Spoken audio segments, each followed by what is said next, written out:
Hey guys, Mary here. I figured I'd come back on here and do another live stream. And in this live stream, I'll be discussing all about Shrek 2 and the SpongeBob SquarePants movie. That's what this live stream is going to be about.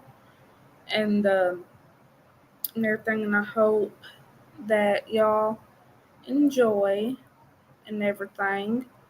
Um, I got something to take care of right quick. Something I gotta do right quick, and then I'll be right back and go from there. Let's see here. Just a second, guys. Let's see here. Alright. Okay, here's something.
Alrighty.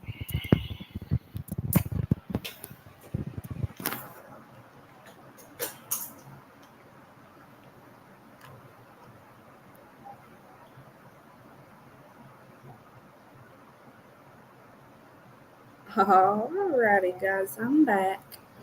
Um, and it's like I was talking about there a moment ago.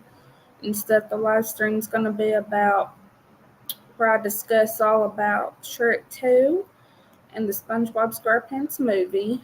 And these two movies, I really enjoy watching. Um, and everything, I really enjoy watching these movies for sure. Um, and before I begin, I'd like to give some shout outs. I'd like to give a shout out to Dr. Douglas.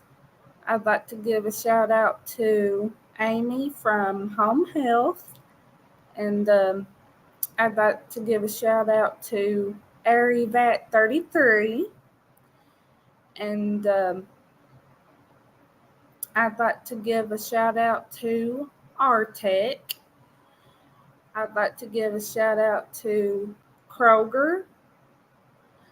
And I'd like to give a shout out to Food City. And I'd like to give a shout out to Nadia.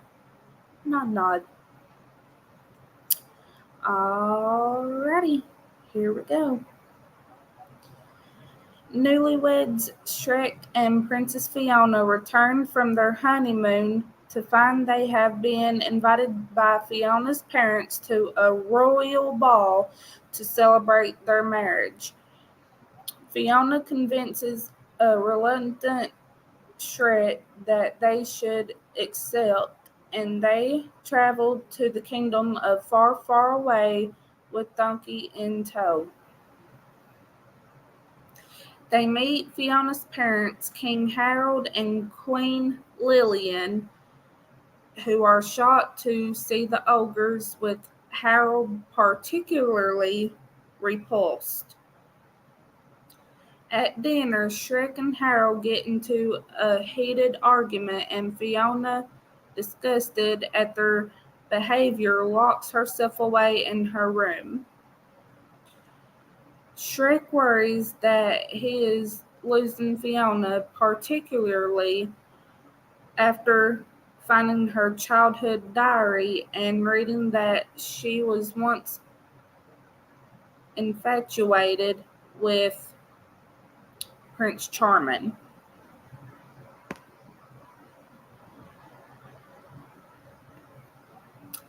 Harold is secretly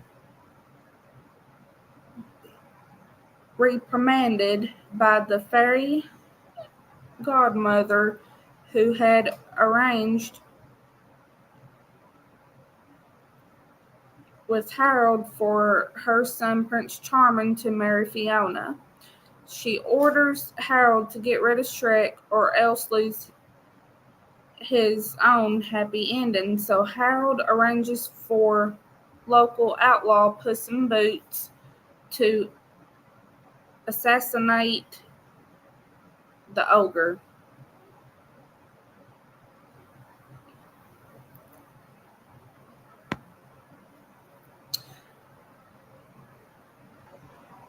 Unable to defeat Shrek, Puss reveals that he was paid by Harold and offers to be an ally. Shrek, Donkey, and Puss sneak into the fairy godmother's factory and steal a happily ever after potion that Shrek thinks will make him good enough for Fiona. He and Donkey drink the potion, lament that nothing seems to be happening, and then suddenly fall asleep. Back in Far, Far Away, Fiona prepares to find Shrek so they can return home, but she too falls asleep. Excuse me.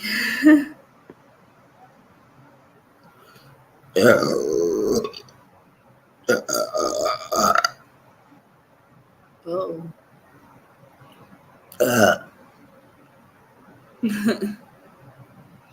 The next morning, Shrek, Donkey, and Fiona awaken to find that the two ogres are now humans, and Donkey is a white stallion. In order to make the change permanent, Shrek must kiss Fiona by midnight. Shrek, Donkey, and Puss return to the castle. However, the fairy godmother, having discovered the theft, has sent Charming to pose as human Shrek and win Fiona's love. At the fairy godmother's urging, Shrek leaves the castle, believing that the best way to make Fiona happy is to let her go.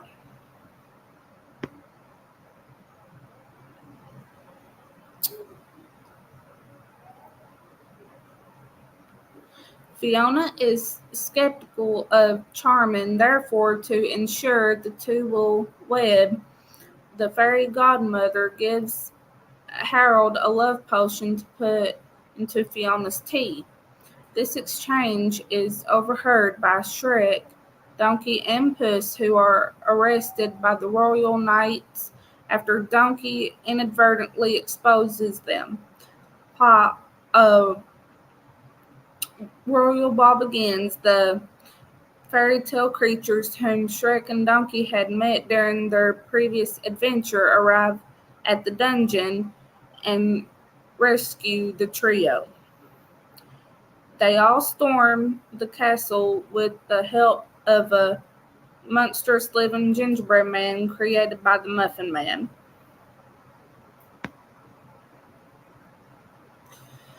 Shrek fails to prevent Charming from kissing Fiona, but instead of falling in love, Fiona knocks him out.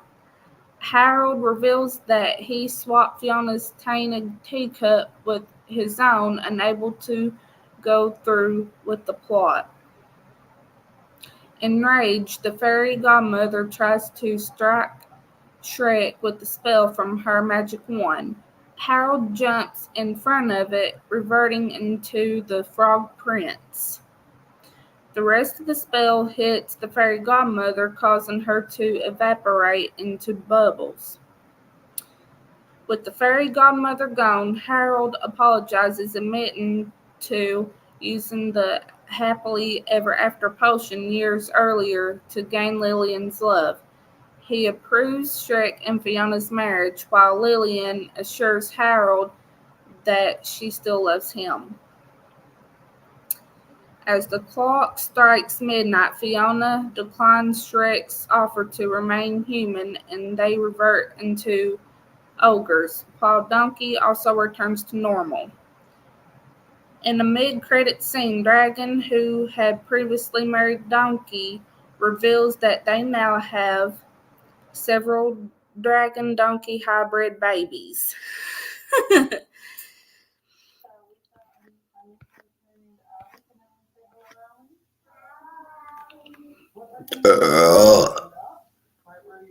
I got the burps. I got the burps, man.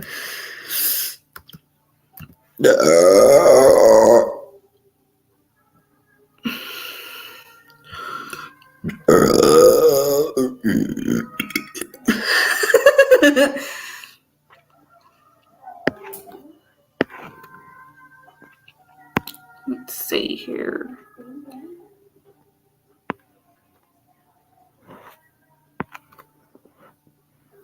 Alrighty.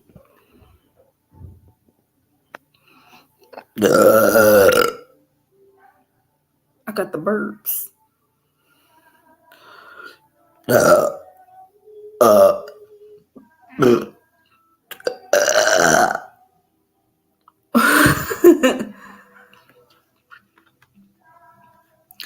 A band of pirates find a treasure chest containing tickets to the SpongeBob SquarePants movie and enthusiastically head to the theater.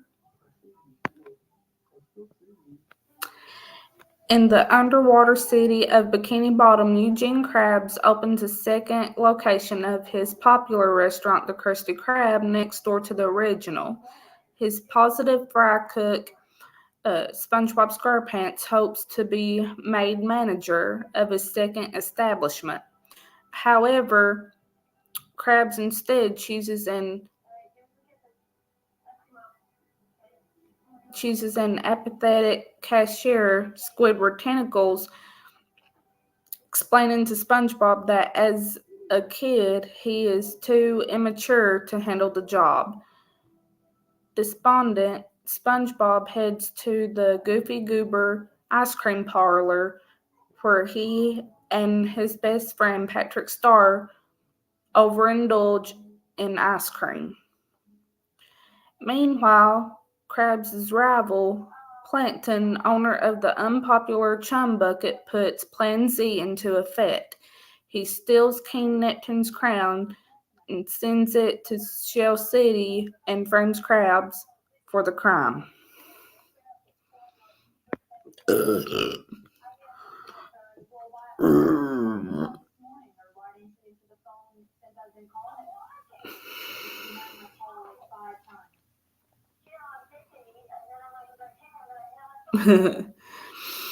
And stuff, this here and stuff, I really enjoyed this movie, as well as I do Shrek 2 for sure, and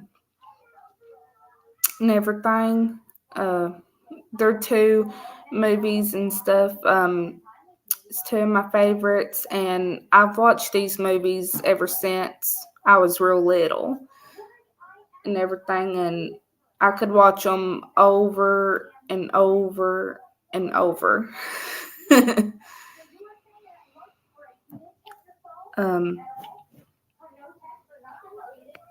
King Neptune confronts Krabs about his stolen crown at the Krusty Krab 2, becoming further convinced of his guilt when SpongeBob, feeling the effects of the previous night, smears him. Immediately regretful, SpongeBob offers to retrieve the crown from Shell City himself. Neptune freezes Krabs and orders SpongeBob to return within 6 days or Krabs will be executed. Excuse me. Neptune's daughter Mindy encourages SpongeBob but warns him of a dangerous Cyclops that lurks near Shell City.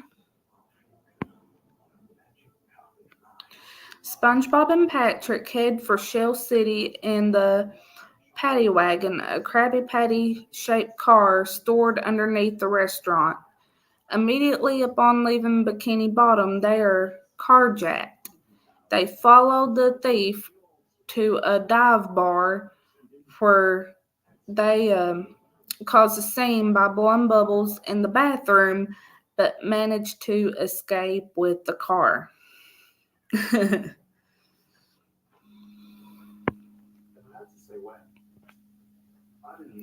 Meanwhile, Plankton steals the Krabby Patty formula from the frozen crabs and uses it to sell Krabby Patties at the Chum Bucket, where he gives away free helmets that brainwash customers into doing Plankton's bidding. He subsequently takes over Bikini Bottom and renames it Planktopolis, hiring a hitman named Dennis to prevent SpongeBob from returning with the crown. Ooh. SpongeBob and Patrick come across a hazardous trench, lose the Patty Wagon again, and consider giving up. Mindy appears and gives them encouragement by applying fake mustaches made of seaweed, making them believe she magically transformed them from kids into men.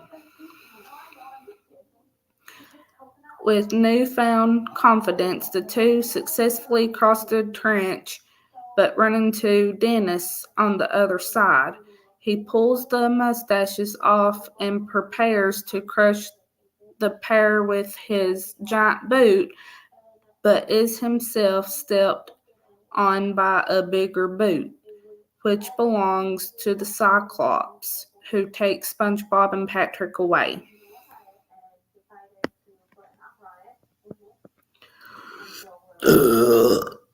Excuse me. SpongeBob and Patrick wake up in a fishbowl before being placed under a heat lamp by the Cyclops and discover that they are in Shell City, a gift shop where dried sea creatures are sold as souvenirs. Proud of having achieved their goal despite their imminent deaths, the two each shed a single tear before dying. The tears they shed end up short-circuiting the lamp, activating the emergency sprinkler system and reviving SpongeBob, Patrick, and the dried sea creatures. While the rest of the sea creatures attack the Cyclops, SpongeBob and Patrick take the crown and head to the beach, where David Hasselhoff appears and offers them a ride home. Dennis catches up to them and fights the pair on Hasselhoff's back, eventually getting knocked into the sea when Hasselhoff passes underneath a catamaran.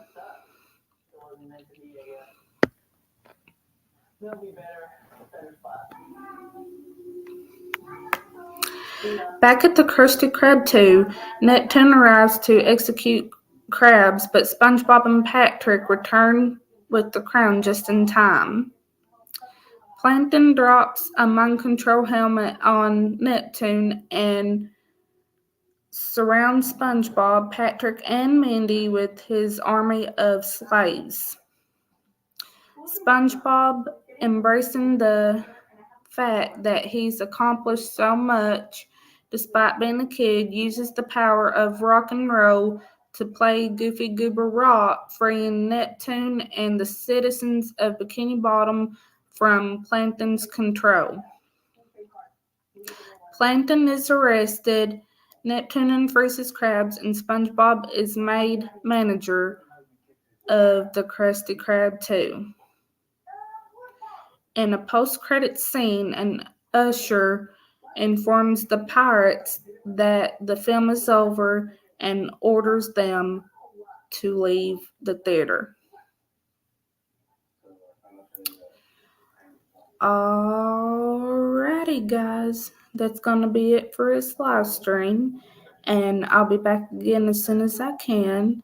And I hope y'all enjoyed, and I appreciate those of you that took the time to tune into the live streams, my uploads, and the post on the community tab. I beyond greatly appreciate it more in words, and I will see y'all again soon. I hope y'all enjoyed. Bye-bye for now.